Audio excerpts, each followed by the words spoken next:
हम क्लास 12 का first chapter discuss करेंगे। क्लास 12 का जो फर्स्ट चैप्टर है वो है रिप्रोडक्शन इन ऑर्गेनिजम्स, जंतुओं में प्रजनन। अगर हम बात करते हैं रिप्रोडक्शन की तो सबसे पहले हम इसमें रिप्रोडक्शन टर्म देख लेते हैं, उसका यहाँ पे क्या मीनिंग होगा। तो यहाँ पे हम देखते हैं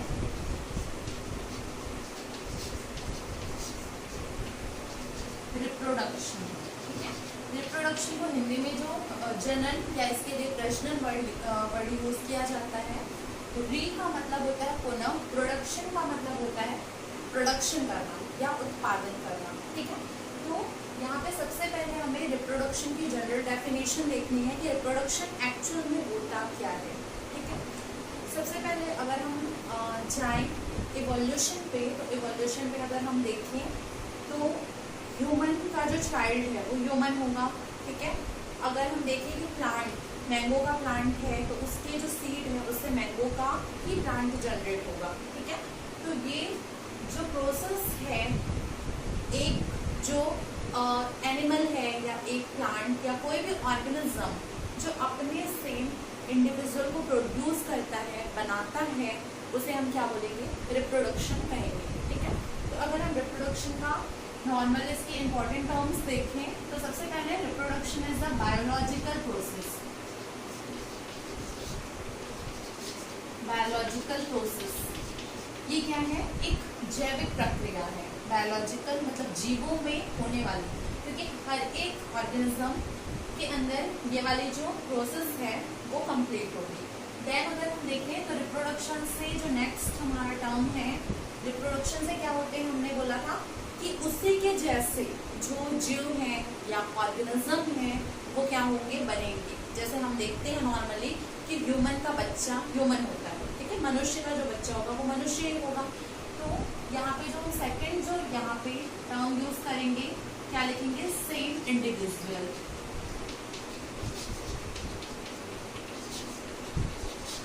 रिप्रोडक्शन क्या है, एक जैविक क्रिया है, बायोलॉजिकल प्रोसेस है, जिसमें जो भी पेरेंट रहेंगे, जो भी उनसे सेम इंडिविजुअल प्रोड्यूस होंगे, ठीक है। सेम इंडिविजुअल का मतलब उनके जैसा ही दिखने वाला, ठीक। अब उसके बाद अगर हम देखें कि रिप्रोडक्शन में तो यहाँ पे जो जेनेटिकल है, जेनेटिकल का मतलब अगर हमारे कोई कैरेक्टर हैं, ठीक है, तो वो हमारे जनरली मदर फादर के जैसे होते हैं। तो ये क्या होता है, जेनेटिक लेवल पे इसका कैरेक्टर जो है वो पेरेंट्स से मिलता जुलता रहेगा। तो यहाँ पे हम क्या लिख सकते हैं, सेम जेनेटिकल या सेम जेनेटिक कैरेक्टर, ठीक है। तो रिप्रोडक्शन का डेफिनेशन सबसे बन जाएगा कि रिप्रोडक्शन क्या है। रिप्रोडक्शन एक बायोलॉजिकल प्रोसेस है, एक जैविक क्रिया है, जिसमें कोई अगर पेरेंट है तो उनका जो भी चाइल्ड प्रोड्यूस होगा वो उनके जैसा ही होगा, ठीक है। और सेम जेनेटिक मतलब जो भी फॉर एग्जाम्पल अगर हम देखें कि ह्यूमन की बात करें तो 2 हाथ होंगे, 2 पैर होंगे, तो वैसे उसका जो चाइल्ड होगा उसमें भी सेम वही कैरेक्टर होंगे। या हेयर्स की क्वालिटी देखें तो जो कैरेक्टर हैं वो बिल्कुल उसके सिमिलर होंगे। तो यहाँ पे हमारा जो बेसिक इंट्रोडक्शन है रिप्रोडक्शन का वो कंप्लीट होता है। अब इसके बाद हम जो एसेक्सुअल और सेक्सुअल रिप्रोडक्शन हमने जो देखा था, बेसिकली हम यहाँ पे एसेक्सुअल रिप्रोडक्शन को सबसे पहले देखते हैं, जिसको बोलते हैं अलैंगिक जनन। एसेक्सुअल रिप्रोडक्शन, ठीक है। एसेक्सुअल रिप्रोडक्शन को हम एक डायग्राम से समझते हैं तो ये हमको ज़्यादा अच्छे से क्लियर होगा। यहाँ पे एक हम अमीबा का डायग्राम ड्रॉ कर रहे हैं, क्योंकि आपको याद होगा जब हमने एसेक्सुअल रिप्रोडक्शन पढ़ा था तो उस टाइम जो एग्जाम्पल लिखा था वो हाइड्रा लिखा था, और अमीबा लिखा था, ठीक है।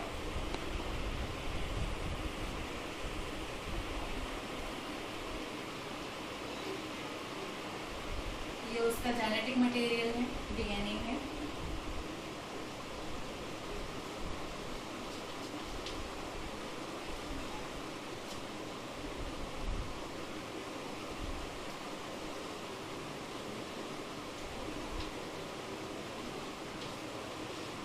हम सबको पता है अमीबा कैसा होगा, इरेगुलर शेप का होगा। सबसे पहले हम यहाँ पे एग्जाम्पल का नाम लिख लेते हैं, कौन सा अमीबा, अमीबा में होता है एसेक्सुअल रिप्रोडक्शन। ठीक है, ये अमीबा है। अमीबा का शेप आपको बिल्कुल याद रखने की जरूरत नहीं है, आप जैसे भी, ये भी अमीबा है। ठीक है, because amoeba is irregular shape, so इसका डायग्राम इजी पड़ जाता है, फिर हमको याद नहीं रखना पड़ता। नेक्स्ट, अमीबा में जब एसेक्सुअल रिप्रोडक्शन होगा तो हमने सबसे पहले एसेक्सुअल रिप्रोडक्शन में मैंने बताया था कितने पेरेंट होते हैं, सिंगल पेरेंट, तो कितना सिंगल पेरेंट है ना, एक अकेला अमीबा है ना। देन हम यहाँ पे देखेंगे, फिर से हम ये अमीबा को ड्रॉ करेंगे यहाँ पे। ठीक है, अमीबा में हम सबसे पहले ये जो उसका जेनेटिक मटेरियल है, जो इसका यहाँ पे उसका जेनेटिक मटेरियल साइज में इलोंगेशन करेगा। ठीक, देन इसका जो नेक्स्ट स्टेज होगा, यहाँ पे फिर एक अमीबा हम यहाँ पे ड्रॉ करते हैं। ठीक, यहाँ पे जो अमीबा है उसमें क्लीवेज बनना स्टार्ट हो जाएगा। क्लीवेज मतलब खांच होता है, जैसे ये अमीबा है, इस दोनों अमीबा बीच से ऐसे सेपरेट होने लगेंगे। तो यहाँ पे जो बेसिकली इसका जो प्रॉपर यहाँ पे इसका जो न्यूक्लियस है,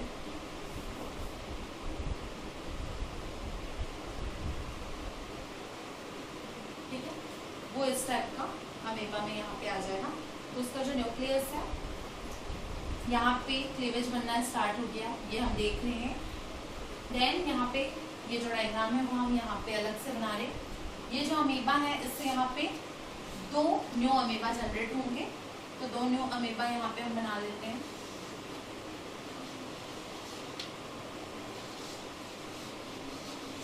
ये, और दोनों में उनका सेपरेट डीएनए होगा। ठीक है, तो ये हमने देखा अमीबा का डायग्राम। अमीबा के डायग्राम में अगर हम ये जनरली देखें तो उसका क्या है, सेल वॉल, जिसको क्या बोलते हैं, कोशिका भित्ति। एंड इसका ये जेनेटिक मटेरियल, जेनेटिक मटेरियल क्या होता है, अमीबा से जो न्यू अमीबा उसके बनेंगे। ठीक है, नए अमीबा बनेंगे तो उसके लिए जो कैरेक्टर, जो गुड रिस्पॉन्सिबल होता है, उसको हम क्या बोलेंगे, जेनेटिक मटेरियल। मतलब जेनेटिक मटेरियल ही क्या करेगा, इसकी जो क्वालिटी है वो उसके जो 2 चाइल्ड बनेंगे या जो चाइल्ड अमीबा बनेंगे उसमें इसकी क्वालिटी पहुंचाने का काम करेगा। क्लियर है?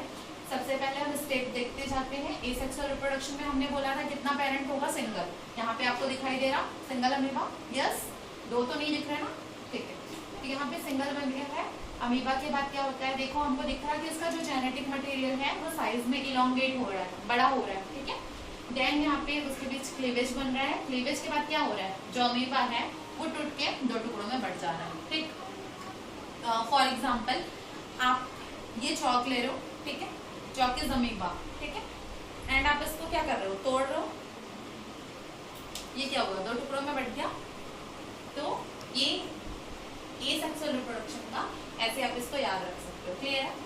तो ये अमीबा है, इसको क्या बोलते हैं, हम पेरेंट बोलेंगे। तो यहाँ पे हम लिख देते हैं पेरेंट, जिससे याद रहे। और ये क्या है, उसके चाइल्ड नहीं बोलेंगे, ऑफस्प्रिंग बोलेंगे या संतानें हिंदी में। ठीक है, ऑफस्प्रिंग। तो आपको ये पूरी प्रोसेस याद रखना है। और हाँ, अमीबा के बारे में सबसे इंपॉर्टेंट चीज जो हमको याद रखनी है, अमीबा कैसा होगा, इरेगुलर शेप का। बिल्कुल भी उसका डायग्राम हमको याद रखने की जरूरत नहीं है। Is that clear? ठीक है, ये पूरा क्लियर है। देन हम आगे जो डायग्राम है उस पे आएंगे। अच्छा हाँ, सबसे इम्पोर्टेंट, हमने किसी को तोड़ा या कोई भी चीज टूट के अगर 2 पार्ट में बढ़ जाती है तो 2 पार्ट को हम क्या बोलते हैं, इसके लिए हम जो एक वर्ड यूज करते हैं, बाइनरी फीजन। बाई का मतलब होता है 2 ना, और फीजन का मतलब टूटना। तो 2 भागों में जो टूटेगा उस प्रोसेस को हम क्या बोलेंगे, बाइनरी फीजन। या इसके लिए हम हिंदी में एक वर्ड यूज करते हैं, द्विविखंडन। ठीक है, द्वि मतलब होता है 2 भागों में, विखंडन का मतलब होता है टूटना। आप देख रहे हो एक अमीबा कितने पार्ट्स में टूट गया, 2 पार्ट्स में, तो इसको हम क्या बोलेंगे, द्विविखंडन या बाइनरी फीजन। तो आपको अच्छे से याद रखना है कि एसेक्सुअल रिप्रोडक्शन का अगर हमसे कुछ आए तो हमने क्या लिखना है, बाइनरी फीजन। बाइनरी फीजन का बेस्ट एग्जांपल अमीबा। तो यहाँ पे याद रहे करके हम यहाँ पे लिख देते हैं क्या, अमीबा।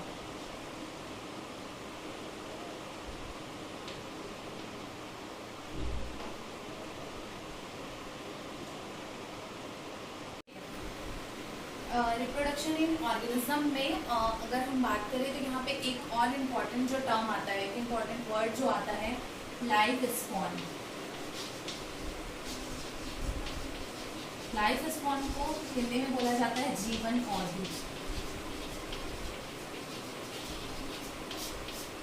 ठीक है, तो जीवन अवधि क्या है?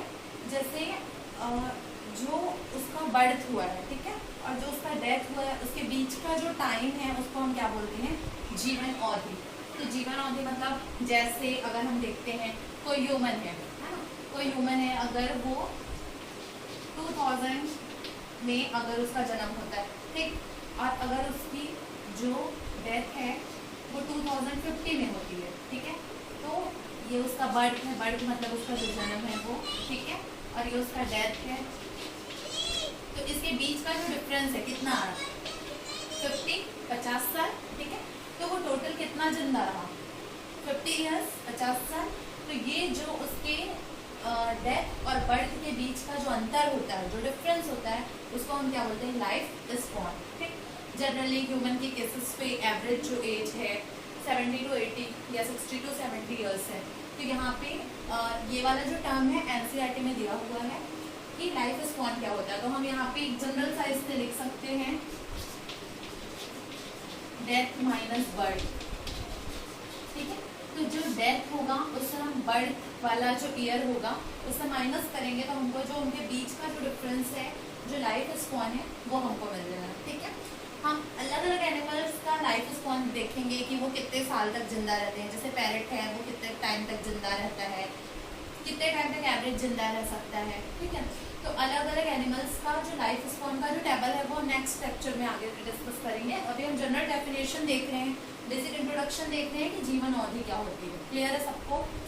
ठीक है, तो एक चीज आप सबको याद रखना है कि लाइफ स्पॉन हम तभी डिसाइड कर पाएंगे जब उसका बर्थ और डेथ दोनों डेट पता हो। बर्थ डेट पता है हमको, लेकिन डेथ जब तक नहीं होगी तब तक कि हम उसका टोटल जो जीवन का जो लाइफ स्पॉन है वो डिसाइड नहीं कर सकते। तो ये चीज याद रखना है। इससे क्वेश्चन आते हैं, इससे क्वेश्चन बनते हैं कि पैरेट का लाइफ स्पॉन कितना है, या कैट का लाइफ स्पॉन कितना है, बटरफ्लाई का लाइफ स्पॉन कितना है।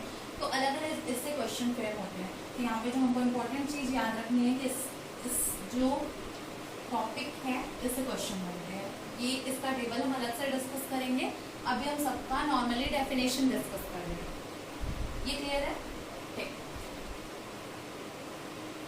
अब उसके बाद हमको इसमें लाइफ स्पॉन में इस टाइप का भी क्वेश्चन दे देगा कि अगर किसी का बर्थ इतना है, ये 2000 जो वैल्यू है मैंने आपको तो ऐसे ही बताई, ये जो वैल्यू है वो कोई अलग भी हो सकती है, कोई भी बर्थ दिया जा सकता है, कोई भी डेथ दिया जा सकता है।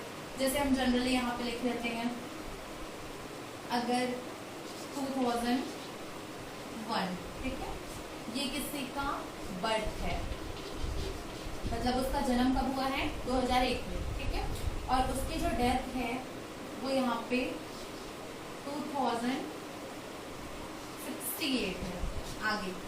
ठीक है, तो यहाँ पे जो डेथ है वो इतने में होगी। तो इस क्वेश्चन का आंसर आप एक बार निकाल के देखिएगा। सेम इसमें हमको यही एग्जाम्पल, ये जो अभी मैंने दिया है, यही इसी के जैसा इसको बनाना है। ठीक है, तो ये क्वेश्चन है, ये क्वेश्चन एक बार बना के देखिएगा। क्या करना है हमको? सिंपल सा, जैसे ये वाला क्वेश्चन है, सेम इसी क्वेश्चन के जैसा इसके बीच का डिफरेंस निकालना है, और जो डिफरेंस निकालेंगे यही हमारा आंसर आएगा। क्या? Life spawn. ये आपको क्लियर होगा, क्योंकि बिकॉज ये एग्जाम्पल है, बिल्कुल इजी सा है, और इसी के जैसा हमको ये करना है। क्लियर है? तो यहाँ पे हमने लाइफ स्पॉन, तो हमने क्या क्या डिस्कस कर लिया। एक बार जो हमने डिस्कस किया उसको हम रिवाइज कर लेते हैं। ठीक है, हमने सबसे पहले रिप्रोडक्शन का डेफिनेशन देखा था कि रिप्रोडक्शन एक्चुअल में होता क्या है। तो मैंने बताया था कि जो जैसा दिखता है उसके जैसा ही उसका जो भी चाइल्ड बनेगा या जो उससे संतानें उत्पन्न होगी, ठीक है, वो जो प्रोसेस होगा उसको हम क्या बोलेंगे? रिप्रोडक्शन। ठीक है, फिर हमने देखा था कि रिप्रोडक्शन एक बायोलॉजिकल प्रोसेस है, एक जैविक क्रिया है। देन हमने देखा था कि रिप्रोडक्शन में क्या होता है, जैसे मदर फादर होंगे या जैसे पेरेंट होंगे उन्हीं के जैसे उनका चाइल्ड प्रोड्यूस होगा। ठीक, उसके बाद हमने क्या देखा था, टाइप्स ऑफ रिप्रोडक्शन देखा था। रिप्रोडक्शन कितने टाइप के होते हैं, 2 टाइप के होते हैं। एक होता है एसेक्सुअल जिसको अलैंगिक बोलते हैं, एंड दूसरा होता है सेक्सुअल जिसको हम क्या बोलते हैं, लैंगिक। फिर हमने देखा था कि एसेक्सुअल रिप्रोडक्शन में क्या होता है, एसेक्सुअल रिप्रोडक्शन एक ऐसा रिप्रोडक्शन होता है जिसमें केवल एक पेरेंट होता है। ठीक, हमने एग्जांपल देके देखा था, हाइड्रा देखा था, अमीबा देखा था। ठीक है, देन हमने सेक्सुअल रिप्रोडक्शन देखा था। तो सेक्सुअल का तो एग्जांपल हम सबको पता है, लैंगिक जनन का जो एग्जांपल है वो ह्यूमन है एंड ऑल अदर एनिमल्स है। तो ये टॉपिक हमको क्लियर है, कौन कौन से रिप्रोडक्शन, टाइप्स ऑफ रिप्रोडक्शन।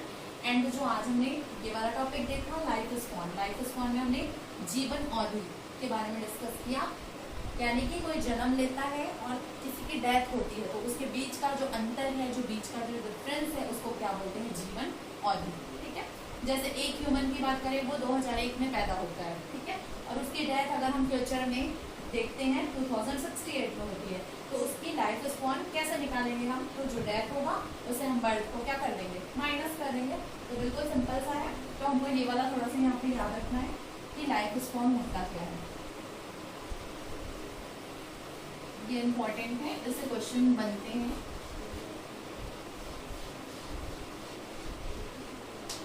ठीक है, तो यहाँ पे हमको जो मैं स्टार लगाई वो इम्पोर्टेंट यहाँ पे क्वेश्चन बनते हैं, ये याद रखना है। देन इस टाइप के क्वेश्चंस जिसमें लाइफ स्पॉन कैलकुलेट करना, या डायरेक्ट हम लाइफ स्पॉन लिखेंगे पैरेट का, बटरफ्लाई का, इज दैट क्लियर? ओके।